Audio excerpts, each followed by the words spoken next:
Hey everyone, welcome to the very first episode of Recovery Rebellion.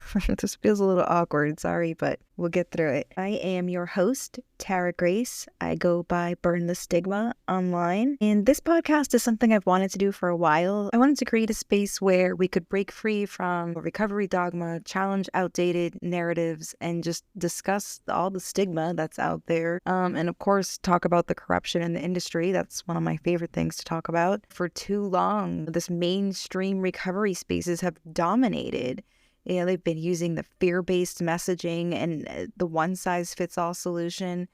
And, at any time, it's like you make content about anything, there'll always be a 12-stepper out there who, when you're questioning the system, they're like, that's your disease talking, or you're in denial, or it's the classic, well, maybe you're not a true addict. Like, I'm a true addict. Maybe you're, oh, just get the hell out of here. So this podcast is here to push back against all that. I have spent years creating content, and there's actually so much that I record that I never upload for all sorts of reasons, honestly. But I feel like with a podcast, it takes away some of those barriers. So I will definitely record video episodes, but this gives me a space where I can be completely unfiltered and also not have to worry if I have crumbs on my face or snot in my nose. If I get the urge to record, I can record. So that's what we're going to be doing.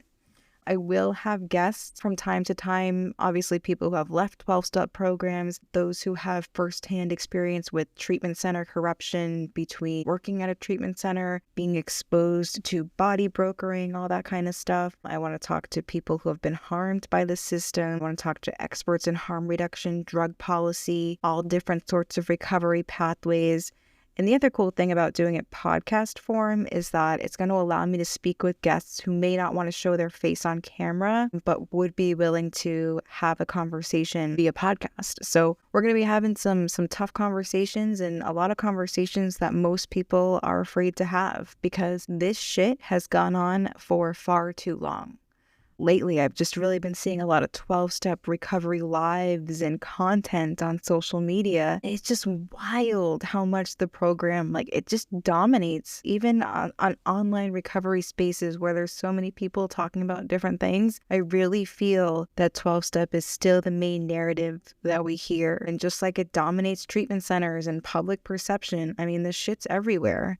And it's always the same bullshit messaging. If you're not fully abstinent, then you're not in recovery. That whole surrender, rock bottom bullshit. And the other thing about content creation is that the rock bottom stories, they're really good for clicks, right? So people always buff up their rock bottoms. It's just, I can't stand it. So it's always the same fear-based black and white thinking that we've had drilled into our head for decades. And don't get me wrong, if 12-step works for you, that's great. This is not about people who work a 12-step program. It's about the 12-step narrative that has completely infiltrated and hijacked everything that is substance use disorder. I think there's people who don't even realize they have other options. I think there's people in society who don't have substance use disorder themselves who think that 12-step is the only option for people with substance use disorder. We're always talking about people on the extreme end of the spectrum,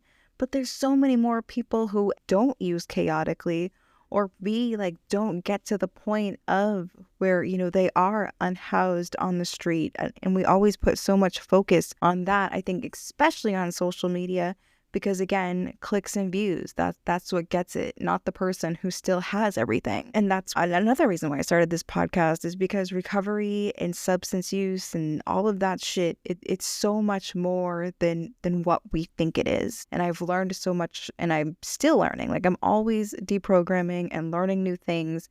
And I want to share those things with you guys. So if you feel like you don't fit into the mainstream recovery narrative, just know you're not alone. And here's the thing too, a majority of people don't do their recovery with 12-step. I know when you're in that treatment bubble, especially when you're going in and out of treatment all the time, it does feel like most people do their recovery the 12-step way.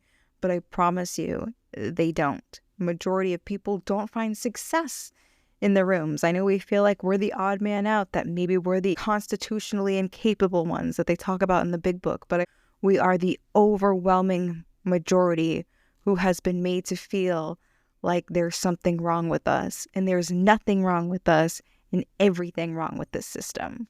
So, yeah. But yeah, I think I'll just keep this short and sweet. On social media, you can find me under Burn the Stigma. You can go to burnthestigma.com. That has all my socials on it. It also has, I made a little deprogramming workbook, so you can find that on there and download that for free. And I will see you guys next time.